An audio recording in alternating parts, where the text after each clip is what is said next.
ஆண்டவராகிய இயேசு கிறிஸ்துவின் கிருபையும் சமாதானமும் உங்கள் அனைவரோடும் கூட என்றென்றைக்கும் இருப்பதாக. நான் உன்னை விட்டு விலகுவதும் இல்லை, உன்னை கைவிடுவதும் இல்லை என்று சொன்ன நமது ஆண்டவராகிய இயேசு கிறிஸ்து நம்முடனே கூட இருக்கிறார். சமாதானமாய் இருப்போம். எசேக்கியேல் 34ஆம் அதிகாரம் 11 முதல் 16ஆம் வசனம் வரை. இந்த அதிகாரத்தின் துவக்கத்திலிருந்து கர்த்தருடைய ஊழியர்கள் தேவாலயத்தில் பணி செய்து கொண்டிருந்த எசேக்கியேல் ஐயாவின் காலத்தில் இஸ்ரவேல் தேசத்தில் இருந்த எருசலேமில் இருந்த தேவாலயத்தில் பணி செய்து கொண்டிருந்த ஆசாரியர்கள், லேவியர்கள், அங்கிருந்து கர்த்தருடைய ஊழியத்தை செய்ய வேண்டியவர்கள், அவர்கள் ஒழுங்காக தங்கள் வேலைகளை செய்யாமல் அக்கிரமமாய் அவர்கள் கொடுமையாய் ஜனங்களை ஆளுகை செய்தார்கள். தங்கள் ஊழியத்தையும் அவர்கள் சரியாக செய்யவில்லை. அதனால் கர்த்தர் எசேக்கியேல் தீர்க்கதரிசி மூலமாக அவர்களை குறித்து அந்த ஊழியர்களுக்காக மேய்ப்பர்கள் என்ற வார்த்தை பயன்படுத்தப்படுகிறது. தேவாலயத்தின் மேய்ப்பர்கள், ஜனங்களை நல்வழிப்படுத்த வேண்டியவர்களை மேய்ப்பர்கள் என்று கர்த்தர் சொல்லுகிறார். அப்படிப்பட்ட மேய்ப்பர்களாய் இருந்து ஜனங்களை நல்வழிப்படுத்த வேண்டியவர்கள் தங்கள் வேலைகளை செய்யாமல் அக்கிரமமாய் வாழ்ந்தார்கள். அவர்களுக்கு விரோதமாக நான் வந்து அவர்களெல்லாம் சுயநலமாய் வாழ்ந்ததினால் அவர்களுக்கு விரோதமாக நான் வந்து அவர்களை அழித்து போடுவேன். அவர்களிடமிருந்து என் ஆடுகளாகிய தமது ஜனங்களை அவர் பாதுகாப்பேன் என்று சொன்னார். இப்படி கர்த்தர் அவர்களுக்கு வெளிப்படுத்தி நானே அவர்களை மேய்த்து வழி நடத்துவேன் என்று சொல்லுகிறார். அதை குறித்து இந்த வேத பகுதியில் நாம் தியானிப்போம். கர்த்தர் தம்முடைய ஜனங்கள் வழி நடத்த ஆள் இல்லாமல் பாவ வழியில் செல்வதை பார்த்து, ஏனென்றால் கர்த்தரால் நியமிக்கப்பட்ட மேய்ப்பர்கள் என்று சொல்லப்படும் கர்த்தருடைய ஊழியக்காரர்களை இந்த அதிகாரத்தில் கர்த்தர் மேய்ப்பர் என்று சொல்லுகிறார். அப்படி மேய்ப்பராய் இருந்து தங்கள் ஆடுகளை பாதுகாப்பது போல இஸ்ரவேலின் ஜனங்களை இவர்கள் பாதுகாக்க வேண்டும். அதை விட்டு பணம் சம்பாதிப்பதிலேயும் தங்களுக்கென்று புகழ் சேர்ப்பதிலேயும் அவர்கள் குறியாய் இருந்தார்கள். அதுவே வேலையாக இருந்தது நிமித்தம் கர்த்தர் அவர்கள் மேல் கோபம் கொண்டு அவர்களுக்கு விரோதமாய் வந்து அந்த வேலையிலிருந்து அவர்களை நீக்கி விடுகிறேன் என்று சொல்லுகிறார். இதை செய்ய போகிறேன் என்று சொல்லியிருக்கிறார். இது அந்த காலத்தில், அதாவது 2500 வருடங்களுக்கு முன்பாக எருசலேம் தேவாலயத்தில் நடந்த சம்பவம், 2ஆம் தேவாலயத்தில் நடந்த சம்பவம் இது. ஆனால் இது இன்றும் நமக்கு பொருந்தும். கர்த்தர் இப்பொழுது இது கர்த்தருடைய ஊழியத்தை செய்கிற உலகெங்கும் இருக்கிற ஊழியர்களுக்கு இந்த தீர்க்க தரிசன வார்த்தைகளை கர்த்தர் சொல்லி இருக்கிறார். அது என்னவென்றால், அதாவது கர்த்தருக்கு பயந்து கர்த்தருக்கு பிரியமானபடி ஊழியத்தை செய்யாமல், கர்த்தருடைய ஜனங்களை நீதியின் பாதையில் நடத்தாமல், கர்த்தரிடமாய் அவர்கள் இருதயத்தை திருப்பாமல் இருக்கிற எந்த ஒரு ஊழியக்காரனையும் அந்த வேலையிலிருந்து நான் நீக்கி போடுவேன் என்று கர்த்தர் சொல்லுகிறார். இப்பொழுது இந்த காலத்தில் கர்த்தர் சொல்லுகிற வார்த்தை, உலகெங்கும் இருக்கிற ஊழியர்கள் கர்த்தருக்கு விருப்பம் இல்லாதவர்கள், கர்த்தருக்கு பிரியமாய் கீழ்ப்படியாமல் வாழ்ந்து கொண்டிருக்கிற ஊழியர்களை அகற்றி போட்டு கர்த்தர் தாமே வந்து அவர்களை தம்முடைய ஜனங்களை மேய்ப்பேன் என்று சொல்லுகிறார். இதன் பொருள் என்ன என்று சற்று கவனித்து பார்ப்போம். ஆண்டவராகிய இயேசு கிறிஸ்து பிறப்பதற்கு சுமார் 500 வருடங்களுக்கு முன்பாக எழுதப்பட்ட தீர்க்க தரிசனம் இது. இதில் யாரை குறித்து சொல்லப்பட்டிருக்கிறது என்றால், நமது ஆண்டவராகிய இயேசு கிறிஸ்து பிறந்து வந்து அவர் நமக்கு ராஜாவாய் இருந்து மேய்ப்பராய் இருந்து நம்மை ஆளுகை செய்ய போகிறார் என்பதை குறித்து சொல்லப்படும் தீர்க்க தரிசனமாய் இருக்கிறது. இதை சற்று நாம் ஆராய்ந்து பார்ப்போம். கர்த்தரால் நியமிக்கப்பட்ட ஊழியர்கள் தங்கள் ஜனங்களை நல்வழிப்படுத்தாமல் பணம், பெருமை, புகழ் இதை சம்பாதிப்பதை தேடினார்கள். அப்பொழுது ஜனங்கள் தங்கள் பாவ வாழ்க்கையை விட்டு திரும்பாமல் நீதியின் பாதையில் வழி நடத்த ஆள் இல்லாததினால் அநேகர் பாவம் செய்து அநேகர் இறந்து போனார்கள். நன்றாக தியானித்து பார்ப்போம். சற்று யாராயிருந்தாலும் சற்று நிதானித்து பார்த்தால் தெரியும். ஒரு மனித வாழ்க்கையில் கர்த்தர் ஒரு ஊழியரை அனுப்புகிறார். நீ போய் அந்த மனிதனுக்கு கர்த்தருடைய வார்த்தையை சொல் என்று. அந்த மனிதனுடைய இருதயம் கேட்கும் நிலையில் இருப்பதினால்தான் கர்த்தர் அனுப்புகிறார். இருதயத்தின் நினைவுகளை ஆராய்ந்து அறிகிறவர் என்று வேதம் சொல்லுகிறது. அப்படி இருக்க அந்த மனிதன் மனம் திரும்ப ஏதுவா இருக்கிறான். இப்பொழுது கர்த்தர் ஒரு ஊழியக்காரரை அனுப்புகிறார். ஆனால் அந்த ஊழியக்காரரோ ஒழுங்காக வேலை செய்யவில்லை. கர்த்தர் சொன்ன வார்த்தையை சொல்லவில்லை. இதை போய் நாம் எப்படி இவர்களிடம் சொல்வது? இவர்கள் ஒரு போதகராய் அவர் இருக்கிறார். தம் சபை மக்களிடம் போய் சொன்னால் இப்படிப்பட்ட காரியத்தை கர்த்தர் சபை மக்களிடத்தில் சொல்லுகிற காரியத்தை சொன்னால் அவர்கள் கோபித்துக் கொண்டு நம்மை விட்டு போய் விடுவார்களே என்று பயந்து கொண்டு அந்த போதகர் அந்த ஆயத்தமாய் இருந்த அந்த இருதயத்திற்கு கர்த்தருடைய வார்த்தையை கொடுக்காமல் அமைதியை விட்டு விடுகிறார் என்று வைத்துக் கொள்வோம். மனம் திரும்ப ஏதுவான அந்த இருதயம் இப்பொழுது மனம் திரும்பவில்லை. ஏனென்றால் மனம் திரும்ப வாய்ப்பு கிடைக்கவில்லை, செய்தி போய் சேரவில்லை. அப்படியே வாழ்ந்து அந்த மனிதன் இறந்து விட்டார். மனம் திரும்பாமலே இறந்து விட்டார். இப்பொழுது இந்த மனிதனுடைய இரத்தப்படியை கர்த்தர் அந்த ஊழியக்காரரிடம் கேட்பார். நான் சொன்னேன் அல்லவா, நீ போய் சொல் என்று சொன்னேன் அல்லவா, நீ ஏன் சொல்லவில்லை என்று கர்த்தர் கேட்பார். இதை நாம் நன்கு கவனித்துக் கொள்ள வேண்டும். ஒரு மனிதனுடைய சாவுக்கு இன்னொரு மனிதனே காரணமாகிவிடக் கூடாது. அதிலும் ஒரு போதகரே காரணமாகலாமா? கர்த்தருடைய ஊழியத்தை யார் செய்ய துவங்கினாலும் அந்த துவக்கத்தில் எல்லோருடைய நினைவும் பொதுவாக எல்லோரும் என்ன நினைப்பார்கள்? நான் உண்மையாய் கர்த்தருக்கு நேர்மையாய் ஊழியம் செய்ய வேண்டும், கர்த்தரிடமாய் அநேக ஜனங்களை திருப்ப வேண்டும் என்றுதான் விரும்புவார்கள். ஆனால் ஊழியத்தை துவங்கி மற்ற ஊழியர்களோடு சேர்ந்து பேசி பழகி தங்கள் வாழ்க்கையை அவர்கள் நடத்தும் போது சில சந்தர்ப்ப சூழ்நிலைகள் அவர்களுக்கு நெருக்கடியா இருக்கும் போது தவறான உபதேசங்கள் அவர்களுக்கு கிடைக்கிறது ஊழியர்களுக்கு. இதனால் அந்த பரிசுத்த இருதயம் மாறி உலக வாழ்க்கைக்கு ஏற்றபடி வாழ தொடங்கி விடுகிறார்கள். ஒரு ஊழியரை பார்த்து, நீ ஏன் ஏழ்மையில் இருக்கிறாய், நீ ஏன் வறுமையில் இருக்கிறாய், ஜனங்களுக்கு ஏற்றபடி நீ பேசு, சாமர்த்தியமாய் நடந்து கொள், ஞானமாய் நடந்து கொள் என்ற வார்த்தைகளை பயன்படுத்தி தவறான வழியில் நடத்துகிறவர்கள் உண்டு.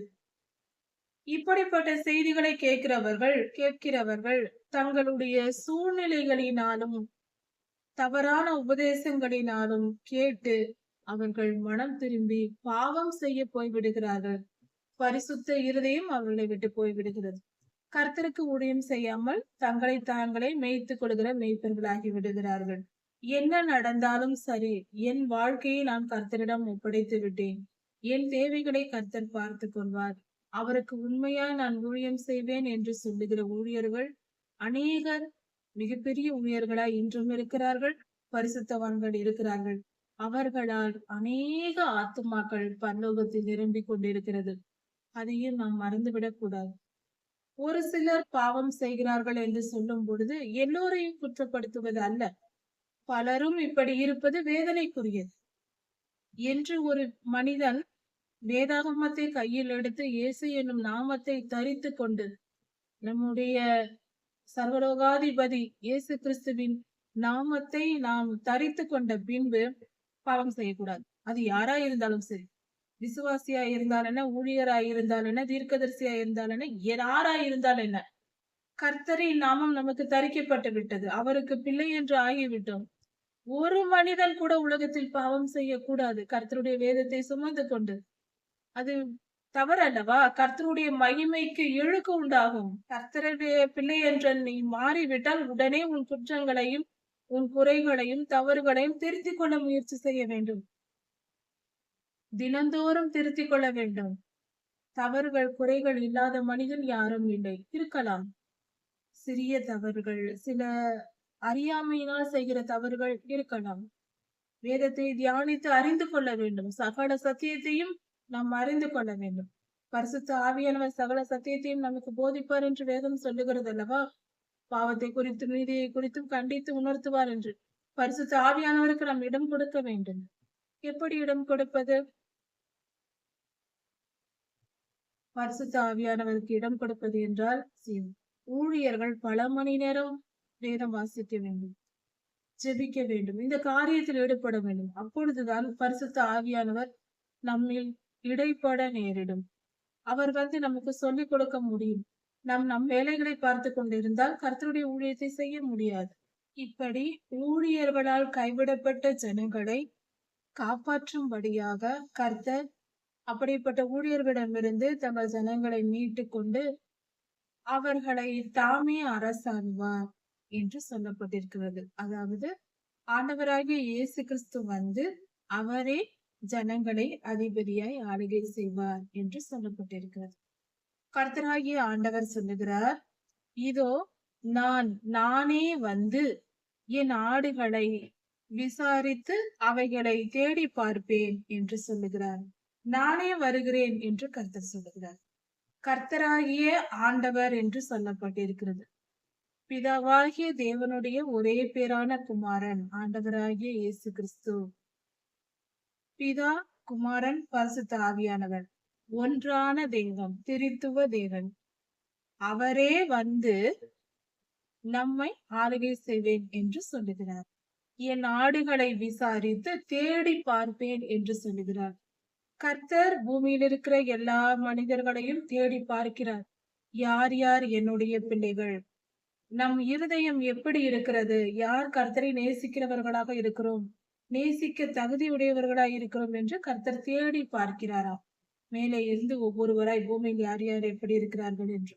அதாவது பள்ளிகளில் வகுப்புகள் நடக்கும் போது அநேகம் பிள்ளைகள் உட்கார்ந்திருந்தாலும் அல்லது பிரேயர் நடத்தும் போது 500, 1000 பிள்ளைகள் கூட ஒரு இடத்தில் கூடுவார்கள் காலை நேரத்தில். அப்பொழுது தலைமை ஆசிரியர் மேலே நின்று கொண்டிருப்பார். அங்கிருந்து பார்க்கும்போது எந்த பிள்ளைகள், ஒரு பிள்ளை அசைந்தால் கூட தெரிந்துவிடும். ஒரு 500 பிள்ளைகள் இருக்கிற பள்ளியில் ஒரு பிள்ளை அசைந்தாலும் திரும்பி பார்த்தால் கூட தெரியும். அப்படிப்பட்ட ஒரு மேலிருந்து பார்க்கும்போது தெரியும். அப்படி இருக்கும்போது பரலோகத்திலிருந்து கர்த்தர் நம்மை பார்க்கிறார், தேடி பார்க்கிறார். யார் யாருடைய இருதயம், யார் எப்படிப்பட்டவர்களா இருக்கிறார்கள், என்னை நேசிக்கிறவர்களாக, தமக்கு பிரியமானவர்கள் யார் என்று அங்கிருந்து தேடி பார்க்கிறார். தம்முடைய மந்தையை அவர் தேடுகிறார். அதாவது நம்மை கர்த்தர் தேடுகிறார். ஒரு மேய்ப்பன் இருக்கிறார். அவர் அநேகம் ஆடுகளை வைத்திருக்கிறார். ஆனால் அந்த ஆடுகள் எல்லாம் சிதறி போய்விட்டது. எல்லாம் ஒன்று சேர்ந்து ஒரு மந்தையாய் மேய்ந்து கொண்டிருந்தது. கொஞ்ச நேரத்தில் அங்கங்கு சிதறி போய்விட்டது. இப்பொழுது அந்த ஆடுகளை எல்லாம் கூட்டி சேர்க்க வேண்டும். அந்த மந்தையின் நடுவில் இருக்கிற அந்த மேய்ப்பருடைய மனநிலை எப்படி இருக்குமோ அப்படி கர்த்தருடைய மனநிலை இருக்கிறது. சிதறி போன தன் ஆடுகளை கூட்டி சேர்க்க கர்த்தர் விரும்புகிறார். அப்படி ஆடுகளை அவர் தேடி வருகிறாராம். எப்பொழுது? மப்பும் மந்தாரமுமான நாளில் நான் என் ஆடுகளை தேடி ஒன்று சேர்ப்பேன் என்று சொல்லுகிறார். சிதறி போய்விட்டது, எல்லா பக்கங்களிலும் சிதறி போய்விட்டது. இதன் பொருள் இஸ்ரவேலர்கள் உலகெங்கும் இருக்கிற எல்லா தேசங்களிலும் சிதறடிக்கப்பட்டு விட்டார்கள். மப்பும் மந்தாரமுமான நாள் என்று சொல்லும் போது உபத்திரவ காலத்தையும் மகா உபத்திரவ காலத்தையும் குறிக்கிறது. அந்த சமயத்தில் கர்த்தர் எல்லோரையும் கூட்டி சேர்ப்பாராம். அதற்கு முன்பாக வேதனையின் காலம் என்று சொல்லப்பட்டிருக்கிறது. இந்த வேதனையின் காலம், உபத்திரவ காலம், மகா உபத்திரவ காலம். இந்த காலத்தில் உலகெங்கும் இருக்கிற ஜனங்கள் கூட்டி சேர்க்கப்படுவார்கள் நம்முடைய ஆண்டவராகிய இயேசு கிறிஸ்துவினால். எல்லா இடங்களில் இருந்தும் தப்பித்து வர செய்வாராம். அவர்களை காப்பாற்றி மீட்டுக் கொள்வாராம். அவைகளை ஜனங்களிடமிருந்து புறப்பட பண்ணி தேசங்களில் இருந்து வர பண்ணுவாராம்.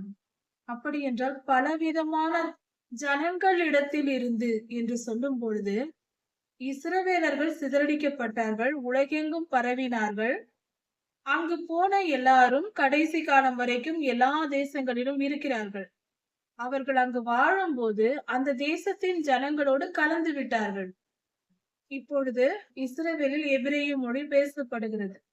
உலகெங்கும் சிதறடிக்கப்பட்ட ஜனங்கள் எல்லா தேசங்களுக்கும் போய் அங்கேயே நிரந்தரமாக பல தலைமுறைகளாக 1000 வருடங்களாக அந்தந்த தேசத்திலேயே தங்கி அங்கேயே வாழ தொடங்கி விட்டார்கள். இப்பொழுது அந்த தேசத்தின் மொழிதான் இஸ்ரவேலருக்கு தெரிகிறது.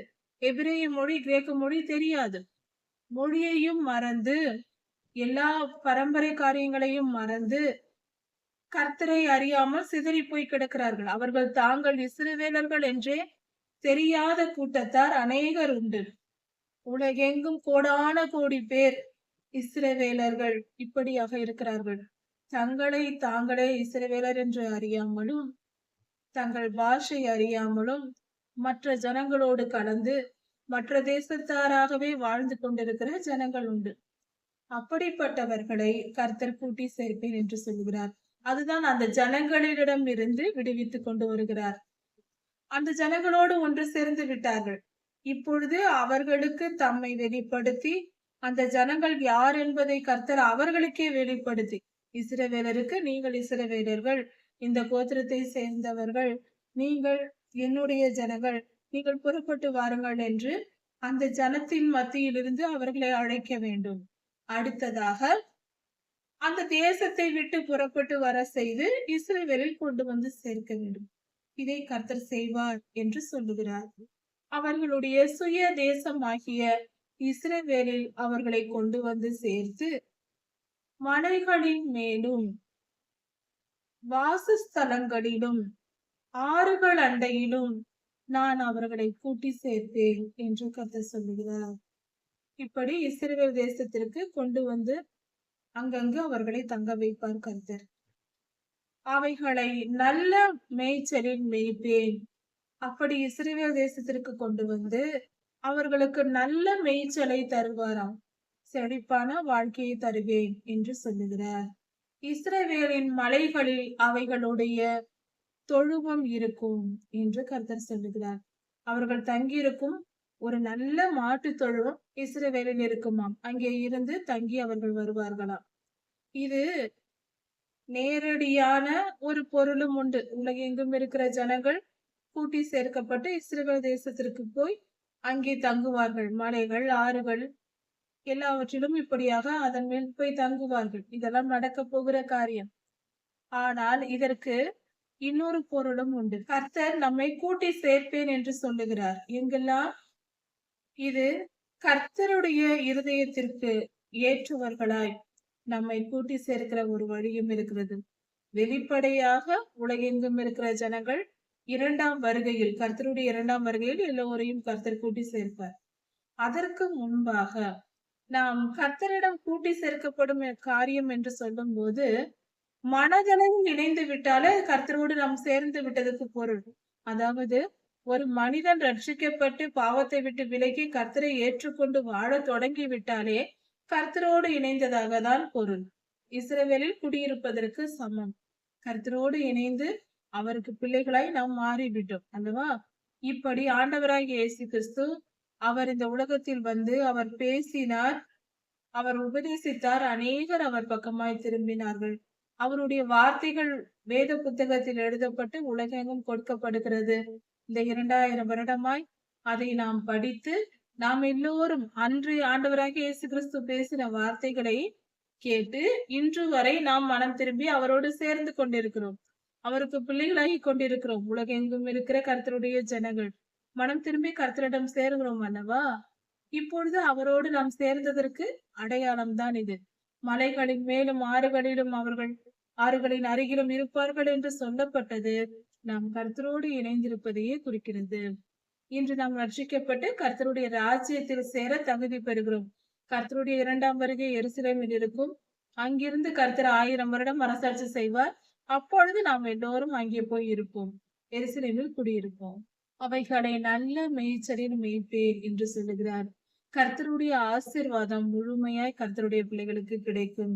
கர்த்தரால் மீட்கப்பட்டவர்களுக்கு ஆண்டவராகிய இயேசு கிறிஸ்து தானே வந்து மீட்பேன் என்று சொல்லுகிறார்.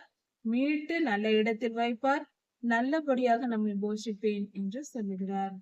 நானே அவர்களை மேய்ப்பேன், அவர்களை தங்க செய்வேன், நல்ல தொழுவத்தில் தங்க செய்வேன், அவர்களை நானே மடக்குவேன் என்று சொல்லுகிறார். மந்தையை மடக்குவது போல மடக்குவேன் என்று சொல்லுகிறார். இப்படி ஜனங்களை கர்த்தர் எல்லா தேசங்களில் இருந்தும் கொண்டு வந்து காணாமல் போனதையெல்லாம் தேடுவேன் என்று கர்த்தர் சொல்லுகிறார்.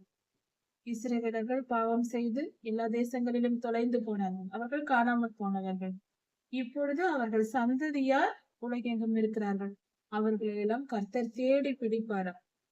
எந்த தேசத்தில் எந்த மொழி பேசுகிறவர்களாக, எந்த இடத்தில் எத்தனை ஆண்டுகளாக இருந்தாலும் அவர்களை தேடி பிடித்து, அவர்கள் டிஎன்ஏவை வைத்து அவர்களை தேடி பிடித்து, கர்த்தர் இவர்கள் என் பிள்ளைகள், இவர்கள் என் பிள்ளைகள் என்று இஸ்ரவேலின் பிள்ளைகளை தேடி கண்டுபிடிப்பாராம்.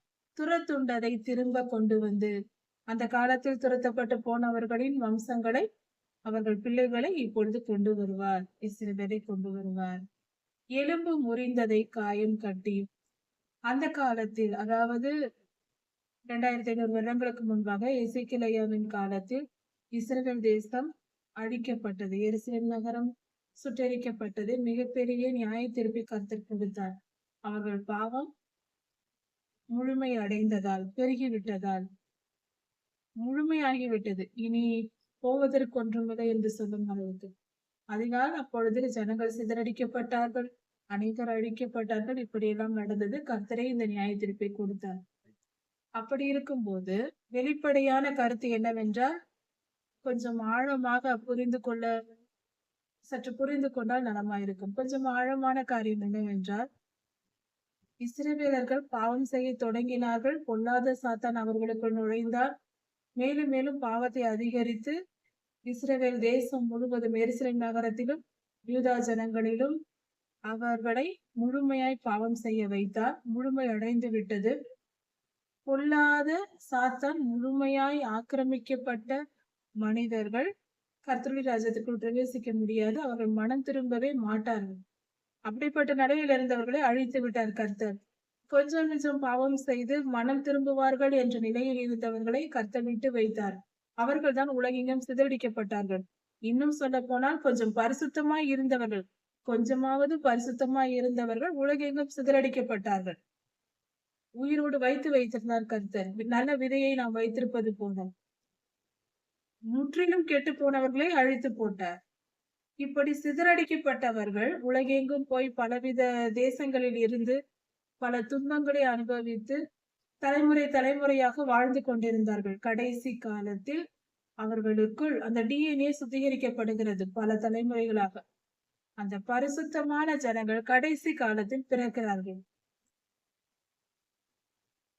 ஞானம் உள்ளவர்களாக, கர்த்தரை அறிந்தவர்களாக, கர்த்தரை விசுவாசித்து வாழ்கிற ஜனங்களாக உலகெங்கிலும் இஸ்ரவேலின் சந்ததி புதிதாக பிறக்கிறது, தோன்றுகிறது. அப்படிப்பட்டவர்களை கர்த்தர் மீட்டுக் கொள்கிறார். இதை கர்த்தர் எப்படி சொல்லுகிறார்? எலும்பு என்றால் ஆவிக்குரிய பாதிப்புகள் ஏற்படும் பொழுது எலும்புகளில் ஏற்படும். சரீரத்தில் எலும்பை ஆளுகை செய்வது ஆவி, இரத்தத்தை ஆளுகை செய்வது ஆத்துமா. சரீரத்திற்கும் மாம்ச சிந்தைக்கும் ஒரு தொடர்பு உண்டு. ஆத்துமா என்பது நாம், நம்முடைய உயிர், நம் இரத்தத்தில் என்பது நாம். ஆவி என்பது கர்த்தரிடத்திலிருந்து வருகிறது. சரீரம் மண்ணினால் உருவாக்கப்படுகிறது. மண்ணுக்குரிய சிந்தைகள் இருக்கிறது. அதாவது கர்த்தருடைய ஆவியினால் நிரப்பப்பட்டு அந்த ஆவியின் வழி நடத்துதலினால் இந்த ஆத்துமாவில் இருக்கிற நாம், நம்மில் இருக்கிற துர்க்குணங்கள் எல்லாம் நீங்கி போய் பரிசுத்தம் அடைந்து கர்த்தரிடத்தில் போய் சேர்கிறோம். இதுதான் கிறிஸ்தவ வாழ்க்கை. ஆதியிலே இஸ்ரவேலர்கள் சிதறடிக்கப்பட்ட போது அந்த ஆத்துமா கொஞ்சம் பரிசுத்தமாய் இருந்தது. உலகெங்கும் சிதறடிக்கப்பட்டு தலைமுறையாக வாழ்ந்து வரும்போது கொஞ்சம் கொஞ்சமாய் அவர்கள் மனம் திரும்பி பரிசுத்தம் அந்த ஆத்துமாவில் உண்டாகி கடைசி கால சந்ததி பரிசுத்த சந்ததியாய் உருவாகிறது. அப்பொழுது கர்த்தர் அவர்களை எடுத்துக் கொள்கிறார். இதை பாட்டனி படித்தவர்கள் சுலபமாய் புரிந்து கொள்ள முடியும். பட்டாணி தாவரத்தில் அவர்கள் தலைமுறையாக அந்த விதைகளை பண்படுத்தும் போது அந்த கனிகள் மாறி மாறி தருவதை நாம் அறிய முடியும்.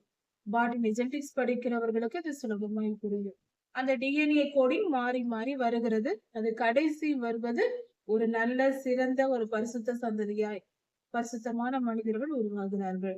அவர்களை கர்த்தர் தெரிந்து கொண்டு அவர்கள் மாம்சத்தில் இருக்கிற உலக வழக்கங்களை பிறந்த பின்பு பார்க்கிற ஜனங்களால் பலவித தவறான குணங்கள் அவர்களுக்குள் வரும். அதையெல்லாம் சுத்திகரித்து கடைசியில் அவர்களை பரிசுத்த சந்ததியாய் எடுத்துக்கொள்கிறார். இப்படி ஆவிக்குரிய பாதிப்பை குணமாக்குவதனால் எலும்புகளை காயம் கட்டி என்று சொல்லுகிறார். பொல்லாத ஆவியினால் கெட்டுப்போன அவர்கள் இருதயத்தை அந்த துன்பங்களை அனுபவித்து அனுபவித்து வேதனை அனுபவித்து துடித்துக் கொண்டிருப்பார்கள். அவர்கள் இருதயத்தின் காயங்களை எல்லாம் நீக்கி அவர்களுக்கு ஆறுதல் தந்து சமாதானம் தந்து தம்மிடமாய் பரிசுத்த சந்ததியாய் எடுத்துக்கொள்வார் கர்த்தர். இதுதான் எலும்புகளை காயம் கட்டி என்று சொல்லப்படுது. எலும்பு முறிந்ததை காயம் கட்டி. நசல் கொண்டதை திடப்படுத்துவேன் என்று சொல்லுகிறார். நசல் கொண்டது என்றால் சில ஆடுகள் மாடுகளில் சொல்லுவார்கள், ஒழுங்காக சாப்பிடாது, இறை எடுத்துக்கொள்ளாது, ஒழுங்கா அது நல்ல பலனுள்ளதா இருக்காது, பயன்படாததா இருக்கும், சரியான வளர்ச்சி இருக்காது. இப்படிப்பட்ட கால்நடைகளை நசல் கொண்டது என்று சொல்வது வழக்கம். இப்படிப்பட்ட நசல் கொண்டது என்பது ஒரு வித வியாதி வந்தது என்று சொல்லலாம். இப்படிப்பட்டதை நான் குணமாக்குவேன் என்று சொல்லுகிறார். நோய் நொடியோடு துவண்டு கிடக்கிறவர்களை நான் குணமாக்கி, அப்படி என்றால் மனதில் ஏற்பட்ட காயங்கள், நோய்கள், மனதில் ஏற்பட்ட பாதிப்புகள் இவைகளிடெல்லாம் இருந்து அவைகளை எல்லாம் குணமாக்கி சரீரத்தின்படியும் மனதின்படியும் அவர்களை குணமாக்கி பரிசுத்தமாக்கி நான் அவர்களை காப்பாற்றுவேன் என்று கர்த்தர் சொல்லுகிறார். நியாயத்துக்கு தக்கதாய் அவைகளை மேய்த்து நியாயத்தோடு அவர்களை வழி நடத்தி நீதி நியாயங்களின்படி என் ஜனங்களை நான் வழி நடத்துவேன் என்று சொல்லுகிறார். புஷ்டியும் பலம் உள்ளவைகளை நான் அழித்து போடுவேன் என்று சொல்லுகிறார்.